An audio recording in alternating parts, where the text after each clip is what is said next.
दर्शकों ब्रेक तो बाद तुहाडा सब दा बहुत-बहुत स्वागत है। हुण असीं एंड वाले सैक्शन विच हमेशा तरह रूह दी खुराक गुरबाणी विचार असीं डॉक्टर साहब कोलों उन्हां दे विचार सुनदे हां। असीं चाहांगे कि तुसीं साडे नाल इस तरह ही बने रहना। जी डॉक्टर साहब की कहना चाहोगे?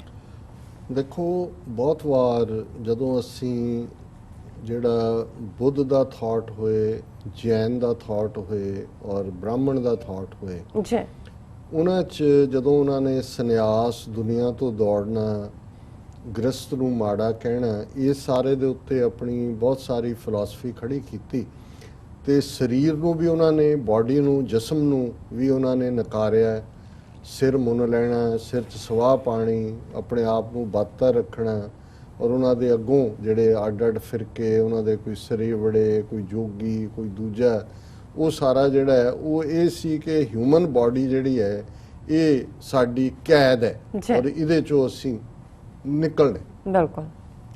ਹੁਣ ਜਿਹੜੇ ਲੋਕ ਮੈਂ ਕਈ ਵਾਰੀ ਹੈਰਾਨ ਹੈ ਕਿ ਸਿੱਖ ਫਿਲਾਸਫੀ ਨੂੰ ਹਿੰਦੂ ਥਾਟ ਦੇ ਨਾਲ ਮੇਲ ਕੇ ਉਹ ਜਿਹੜਾ ਉਹਦੀ ਕੰਟੀਨਿਊਟੀ ਕਹਿੰਦੇ ਨੇ ਉਹਨਾਂ ਨੂੰ ਜਾਂ ਤਾਂ ਉਹ ਬੇਈਮਾਨ ਨੇ ਤੇ ਜਾਂ ਉਹਨਾਂ ਨੇ ਗੁਰਬਾਣੀ ਨੂੰ ਸਮਝਣ ਦੀ ਕੋਸ਼ਿਸ਼ ਹੀ ਨਹੀਂ ਕੀਤੀ ਕਿ ਕਿਵੇਂ ਇੱਕ ਪਾਸੇ ਉਹਨਾਂ ਦੇ ਲਈ ਤਾਂ ਜਿਸਮ ਜਾਂ ਦੇਹ ਜਾਂ ਸਰੀਰ ਇਹ ਮਾਇਆ ਹੈ ਤੇ ਇੱਥੇ ਰੱਬ ਦਾ ਘਰ ਹੈ। ਬਿਲਕੁਲ। ਹੁਣ ਜਦੋਂ ਅਸੀਂ ਇਹ ਗੁਰੂ ਅੰਗਦ ਸਾਹਿਬ ਦਾ ਸ਼ਲੋਕ ਪੜ੍ਹਦੇ ਹਾਂ ਕਿ ਇਹ ਜੱਗ ਸੱਚੇ ਕੀ ਹੈ ਕੋਠੜੀ ਸੱਚੇ ਕਾ ਵਿਚਵਾਸ ਦੁਨੀਆ ਦੇ ਵਿੱਚ ਰੱਬ ਵਸਦਾ ਹੈ ਕਿਉਂਕਿ ਇਹ ਰੱਬ ਦੀ ਬਣਾਈ ਹੋਈ ਹੈ ਰੱਬ ਰਹਿੰਦਾ ਹੀ ਇੱਥੇ ਬਿਲਕੁਲ। ਜਾਂ ਜਿਸ ਦੇਹੀ ਕੋ ਸਿਮਰੈ ਦੇਵ ਸਾ ਦੇਹੀ ਭਜ ਹਰ ਕੀ ਸੇਵ ਜਿਹੜੇ ਐਂਜਲ ਨੇ ਦੇਵਤੇ ਨੇ ਉਹ ਵੀ ਇਹ ਡਿਜ਼ਾਇਰ ਕਰਦੇ ਨੇ ਕਿ ਅਸੀਂ ਮਨੁੱਖ ਬਣ ਜਾਈਏ ਅਸੀਂ ਇਨਸਾਨ ਬਣੀਏ ਉਹ ਉਹਨਾਂ ਦੀ ਡਿਜ਼ਾਇਰ ਹੈ ਕਿ ਅਸੀਂ ਮਨੁੱਖ ਬਣੀਏ ਕਿਉਂਕਿ ਇਨਸਾਨ 'ਚ ਜਜ਼ਬਾਤ ਹੈ ਟੱਚ ਹੈ ਪਿਆਰ ਹੈ ਇੱਕ ਫੀਲਿੰਗ ਹੈ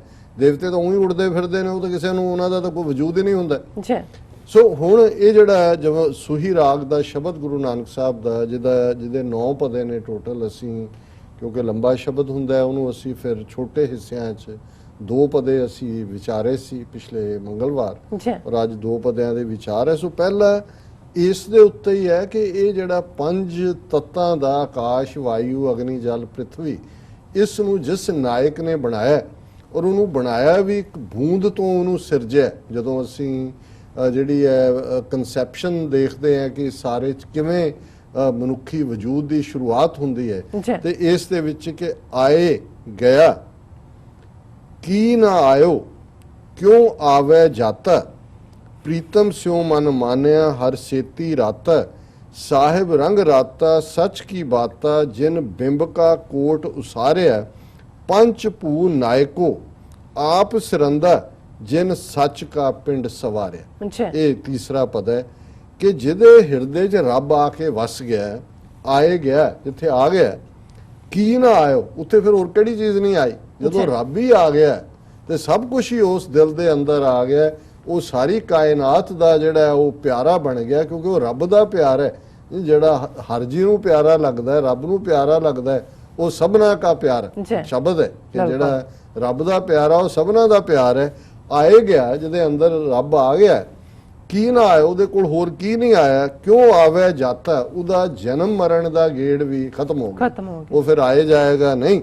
ਪ੍ਰੀਤਮ ਸਿਉ ਮਨ ਮਾਨਿਆ ਹਰ ਸੇਤੀ ਰਾਤ ਕਿ ਉਹ ਆਪਣੇ ਪਿਆਰੇ ਦੇ ਨਾਲ ਉਸ ਦਾ ਦਿਲ ਜਿਹੜਾ ਹੈ ਉਹ ਜੁੜ ਗਿਆ ਉਸ ਦੇ ਰੰਗ ਦੇ ਵਿੱਚ ਰੰਗਿਆ ਗਿਆ ਔਰ ਸਾਹਿਬ ਰੰਗ ਰਾਤਾ ਸੱਚ ਕੀ ਬਾਤਾ ਜਿਨ ਬਿੰਬ ਕਾ ਕੋਟ ਉਸਾਰਿਆ ਕਿ ਉਹ ਮਨੁੱਖ ਉਸ ਵਾਹਿਗੁਰੂ ਦੇ ਨਾਲ ਜੁੜਿਆ ਉਹਦੇ ਰੰਗ ਵਿੱਚ ਰੰਗਿਆ ਗਿਆ ਜਿਨ ਬਿੰਬ ਕਾ ਕੋਟ ਉਸਾਰਿਆ ਕਿ ਜਿਨੇ ਇੱਕ ਬੂੰਦ ਚੋਂ ਇਸ ਸਰੀਰ ਦਾ ਕਿਲਾ ਬਣਾਇਆ। ਜੇ ਤੁਸੀਂ ਦੇਖੋ ਕਿ ਜਿਹੜੀ ਹਿਊਮਨ ਫਾਰਮੇਸ਼ਨ ਹੈ ਕਿਵੇਂ ਪਤੀ ਔਰ ਪਤਨੀ ਉਹਨਾਂ ਦੇ ਬਿੰਬ ਚੋਂ ਜਿਹੜੀ ਹੈ ਉਹ ਕਨਸੈਪਸ਼ਨ ਜਿਹੜੀ ਹੈ ਔਰ ਉਸ ਚੋਂ ਕਿਵੇਂ ਫਿਰ ਹੌਲੀ ਹੌਲੀ ਹੌਲੀ ਦਿਲ ਧੜਕਦਾ ਹੈ ਦਿਲ ਰੁਮਕਦਾ ਹੈ ਮਾਸ ਬਣਦਾ ਹੈ ਹੱਡੀਆਂ ਨੇ ਔਰ ਪੂਰਾ 9 ਮਹੀਨੇ ਐਵਰੇਜ ਮਹੀਨਾ ਅੱਗੇ ਪਿੱਛੇ ਵੀ ਹੁੰਦਾ ਉਸ ਸਾਰੇ ਨੂੰ ਕਿਵੇਂ ਫਿਰ ਇੱਕ ਪੂਰਾ ਵਜੂਦ ਨਿਕਲਦਾ ਹੈ ਔਰ ਇਹਨੂੰ ਗੁਰੂ ਸਾਹਿਬ ਨੇ ਕਿਹਾ ਵੀ ਇਹ ਜਿਹੜੀ ਰੱਬ ਨੇ ਕਿਵੇਂ ਇੱਕ ਬੂੰਦ ਚੋਂ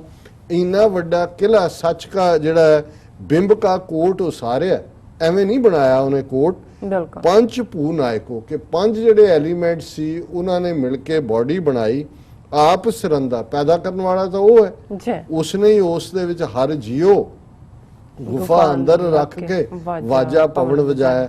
ਹੁਣ ਸਾਹ ਦਾ ਆਉਣਾ ਪੌਣ ਦਾ ਵਾਜਾ ਵਜਣਾ, ਵਜਾਇਆ ਵਾਜਾ ਪੌਣ, 9 ਦੁਆਰੇ ਪ੍ਰਗਟ ਕੀਏ 10ਵਾਂ ਗੁਪਤ ਰਖਾਇਆ। ਸੋ ਗੁਰੂ ਸਾਹਿਬ ਫਰਮਾਉਂਦੇ ਨੇ ਉਹ ਆਪ ਸਿਰੰਦਾ ਹੈ ਜਿਹਨੇ ਬਿੰਬ ਤੋਂ ਇਹ ਸੱਚ ਦਾ ਕੋਟ ਬਣਾਇਆ। ਕਿਉਂ? ਜਿਨ ਸੱਚ ਕਾ ਪਿੰਡ ਸਵਾਰਿਆ। ਹੁਣ ਇਹ ਬਾਡੀ ਜੀਓ ਪਿੰਡ ਸਭ ਤੇਰੀ ਰਾਜ, ਜਿਹੜਾ ਪਿੰਡ ਉਹਨੇ ਬਣਾਇਆ ਇਹ ਸੱਚ ਦਾ ਪਿੰਡ ਉਹਨੇ ਆਪਣੇ ਰਹਿਣ ਲਈ ਬਣਾਇਆ। ਬਿਲਕੁਲ। ਜਦੋਂ ਅਸੀਂ ਕਹਿੰਦੇ ਹਾਂ ਕਿ ਜੀ ਇਹ ਜਿਹੜਾ ਸਾਡਾ ਵਜੂਦ ਹੈ, ਸਾਡਾ ਸਰੀਰ ਹੈ, ਇਹ ਤਾਂ ਰੱਬ ਦਾ ਮੰਦਿਰ ਹੈ। ਮੰਦਿਰ ਘਰ ਨੂੰ ਕਹਿੰਦੇ ਨੇ, ਇਹ ਕੋਈ ਮੂਰਤੀ ਪੂਜਾ ਨਹੀਂ ਹੈ ਕਿ ਜਿੱਥੇ ਰੱਬ ਰਹਿੰਦਾ ਹੈ। ਕਿਉਂਕਿ ਸਾਡੇ ਬਜ਼ੁਰਗਾਂ ਵੇਲੇ ਵੀ ਮਾਈਆਂ ਸੋਹਣੇ ਮੰਦਰਾਂ 'ਚ ਵਸੋ, ਇਹ ਅਸੀਸ ਹੁੰਦੇ ਸੀ ਕਿ ਰੱਬ ਤੁਹਾਨੂੰ ਸੋਹਣੇ ਮੰਦਰ ਮਹਿਲ ਮਾੜੀਆਂ ਦੇ। ਸੋ ਉਸ ਸੱਚ ਦੇ ਕਿਲੇ ਵਾਲੇ ਇਸ ਵਜੂਦ 'ਚ 5 ਤੱਤਾਂ ਦੇ ਜਿਸ 'ਚ ਵਾਜਾ ਪਵਨ ਵਜਾਇਆ ਵਾਹਿਗੁਰੂ ਆਪ ਵਸਦੇ। ਔਰ ਦੂਸਰਾ ਚੌਥਾ ਪਦਾ ਅਖੀਰਲੇ ਅੰਜਨ ਫਿਰ ਇਹ ਹੈ ਸਾਹਿਬ ਰੰਗ ਰਾਤਾ ਸੱਚ ਕੀ ਬਾਤਾ, ਜਿਨ ਬਿੰਬ ਕਾ ਕੋਟ ਸੁਆਰਿਆ ਬਿੰਬ ਕਾ ਕੋਟ ਉਸਾਰਿਆ, ਪੰਚ ਭੂ ਨਾਇਕੋ ਆਪ ਸਿਰੰਦਾ, ਜਿਨ ਸੱਚ ਕਾ ਪਿੰਡ ਸਵਾਰਿਆ। ਹਮ ਅਵਗਣ ਹਾਰੇ ਤੂੰ ਸੁਣ ਪਿਆਰੇ, ਤੁਧ ਭਾਵੈ ਸੱਚ ਸੋਈ, ਆਵਣ ਜਾਣਾ ਨਾ ਥੀਏ ਸਾਚੀ ਮਤ ਹੋਈ। ਕਿ ਅਸੀਂ ਔਗਣਾਂ ਦੇ ਭਰੇ ਹੋਏ ਹਾਂ, ਇਹ ਮੇਰੇ ਪਿਆਰੇ ਤੂੰ ਸੁਣ, ਸੱਚਾ ਤੂੰ ਹੀ ਹੈ। ਔਰ ਜੇ ਤੇਰੀ ਰਹਿਮਤ ਹੋ ਜਾਏ, ਸੱਚੀ ਮਤ ਤੇਰੀ ਆ ਜਾਏ ਤੇ ਫਿਰ ਆਉਣ ਜਾਣ ਦਾ ਜਿਹੜਾ ਚੱਕਰ ਹੈ, ਗੇੜ ਹੈ, ਇਹ ਖਤਮ ਹੋ ਜਾਂਦਾ ਹੈ। ਔਰ ਅਗਲਾ ਪਦ ਹੈ ਅੰਜਨ ਤੈਸਾ ਅੰਜੀਐ ਜੈਸਾ ਪਿਰ ਭਾਵੈ, ਸਮਝੈ ਸੂਝੈ ਜਾਣੀਐ ਜੇ ਆਪ ਜਾਣਾਵੇ। ਆਪ ਜਾਣਾਵੇ ਮਾਰਗ ਪਾਵੈ, ਆਪੇ ਮਨੁਆ ਲੇਵੇ, ਕਰਮ ਸੁਕਰਮ ਕਰਾਏ ਆਪੇ, ਕੀਮਤ ਕੌਣ ਅਭੇਵੇ। ਤੰਤ ਮੰਤ ਪਾਖੰਡ ਨ ਜਾਣੈ, ਰਾਮ ਹਿਰਦੈ ਮਨ ਮਾਨਿਆ, ਅੰਜਨ ਨਾਮ ਤਿਸੈ ਤੇ ਸੂਝੈ, ਗੁਰ ਸ਼ਬਦੀ ਸੱਚ ਜਾਣੇ। ਅੰਜਨ ਕਹਿੰਦੇ ਨੇ ਸੁਰਮੇ ਨੂੰ। ਬੀਬੀਆਂ ਦੇ ਮੇਕਅਪ 'ਚ ਹੁਣ ਤਾਂ ਪਤਾ ਨਹੀਂ ਕਿਸ ਕਿਸਮ ਦੇ ਆ ਗਏ ਪਾਰਲਰ। ਇੱਕ ਜ਼ਮਾਨਾ ਸੀ ਕਿ ਜਿਹੜੇ 16 ਸ਼ਿੰਗਾਰ ਨੇ ਉਹ ਵੀ ਪਤਾ ਨਹੀਂ ਕਿਹੜੇ ਸੀ, ਲੇਕਿਨ ਸੁਰਮਾ ਜਿਹੜਾ ਇਹ ਖੂਬਸੂਰਤੀ ਦਾ ਚਿੰਨ੍ਹ ਮੰਨਿਆ ਜਾਂਦਾ ਸੀ। ਔਰ ਬਹੁਤ ਵਾਰ ਉਸ ਖੂਬਸੂਰਤੀ ਨੂੰ ਪਤੀ ਨੂੰ ਰਿਝਾਉਣ ਦੇ ਲਈ ਜਦੋਂ 16 ਸ਼ਿੰਗਾਰ ਵੀ ਤਾਂ ਉਹਦੇ ਲਈ ਕੀਤੇ ਜਾਂਦੇ ਸੀ, ਹੁਣ ਤਾਂ ਫੈਸ਼ਨ ਪਰੇਡ ਲਈ ਹੁੰਦੇ ਨੇ। ਸੋ ਗੁਰੂ ਸਾਹਿਬ ਫਰਮਾਉਂਦੇ ਨੇ ਅੰਜਨ ਤੈਸਾ ਅੰਜੀਏ ਜੈਸਾ ਪਿਰ ਭਾਵੇ, ਕਿ ਜਿਵੇਂ ਸੁਰਮਾ ਉਸ ਕਿਸਮ ਦਾ ਹੀ ਪਾਇਆ ਜਾਂਦਾ ਜਿਹੜਾ ਪਿਆਰੇ ਨੂੰ ਚੰਗਾ ਲੱਗਦਾ ਹੈ, ਪਤੀ ਨੂੰ ਭਾਉਂਦਾ। ਸਮਝੈ ਸੂਝੈ ਜਾਣੀਐ ਜੇ ਆਪ ਜਾਣਾਵੇ। ਹੁਣ ਇੱਥੇ ਰੂਹਾਨੀ ਦੁਨੀਆ ਦੀ ਗੱਲ ਹੈ ਕਿ ਜੇ ਇਸ ਰੂਹ ਨੇ ਪ੍ਰਭੂ ਪਿਆਰੇ ਨੂੰ ਰਿਝਾਣਾ ਤੇ ਉਸ ਦੀ ਤੋਰ, ਉਸ ਦਾ ਰਹਿਣ ਸਹਿਣ, ਉਸ ਦਾ ਜੀਵਨ ਇਵੇਂ ਹੀ ਹੋਣਾ ਚਾਹੀਦਾ ਜਿਹੜਾ ਪਿਆਰੇ ਨੂੰ ਚੰਗਾ ਲੱਗਦਾ ਹੈ। ਸਮਝੈ ਸੂਝੈ ਜਾਣੀਐ ਜੇ ਆਪ ਜਾਣਾਵੇ। ਪਰ ਇਹ ਵੀ ਨਾਲ ਕਿਹਾ ਕਿ ਭਾਈ ਇਸ ਗੱਲ ਦੀ ਸਮਝ ਸੂਝ ਤਾਂ ਹੀ ਆਉਂਦੀ ਹੈ ਜੇ ਵਾਹਿਗੁਰੂ ਇਹ ਗੱਲ ਆਪ ਸਮਝਾਏ, ਆਪ ਜਾਣਾਵੇ ਮਾਰਗ ਪਾਵੇ, ਆਪੇ ਮਨੁਆ ਲੇਵੇ।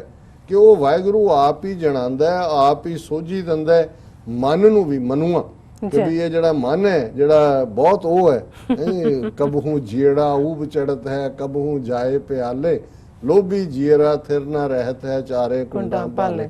ਜਾਂ ਇਸ ਮਨ ਖੁਟਹਰ ਕਾ ਨਹੀਂ ਵਿਸਾਸ। ਖੋਟਾ ਪਤਾ ਨਹੀਂ ਕਿੱਧਰ ਨੂੰ ਇਹਨੇ ਦੌੜ ਜਾਣਾ, ਕਦੇ ਕੁਝ ਕਹਿੰਦਾ ਕਦੇ ਕੁਝ ਕਹਿੰਦਾ।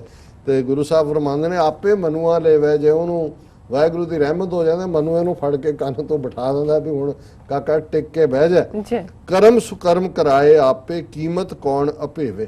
ਕਿ ਉਸ ਵਾਹਿਗੁਰੂ ਦੀ ਕੌਣ ਕੀਮਤ ਪਾ ਸਕਦਾ, ਉਹਦਾ ਭੇਦ ਕੌਣ ਜਾਣ ਸਕਦਾ। ਉਹੀ ਜਦੋਂ ਮੱਤ ਦਿੰਦਾ ਹੈ, ਕਿਰਪਾ ਕਰਦਾ ਹੈ ਤੇ ਅਸੀਂ ਕੁਕਰਮ ਨਹੀਂ ਕਰਦੇ, ਫਿਰ ਸੁਕਰਮ ਕਰਦੇ ਹਾਂ, ਸਾਨੂੰ ਚੰਗੇ ਕੰਮਾਂ ਵੱਲ ਲਾਉਂਦਾ। ਤੰਤ ਮੰਤ ਪਾਖੰਡ ਨਾ ਜਾਣਾ, ਰਾਮ ਹਿਰਦੈ ਮਨ ਮਾਨਿਆ। ਤੰਤ ਹੁੰਦਾ ਹੈ ਜਾਦੂ ਟੋਣਾ, ਮੰਤ ਹੁੰਦਾ ਹੈ ਮੰਦਰ। ਕਿ ਜਦੋਂ ਮੇਰੇ ਅੰਦਰ ਵਾਹਿਗੁਰੂ ਆ ਕੇ ਵਸ ਗਿਆ ਤੇ ਫਿਰ ਕੋਈ ਮੈਂ ਤੰਤਰ ਮੰਤਰ ਇਧਰ ਵੱਲ ਮੇਰਾ ਧਿਆਨ ਨਹੀਂ ਜਾਂਦਾ।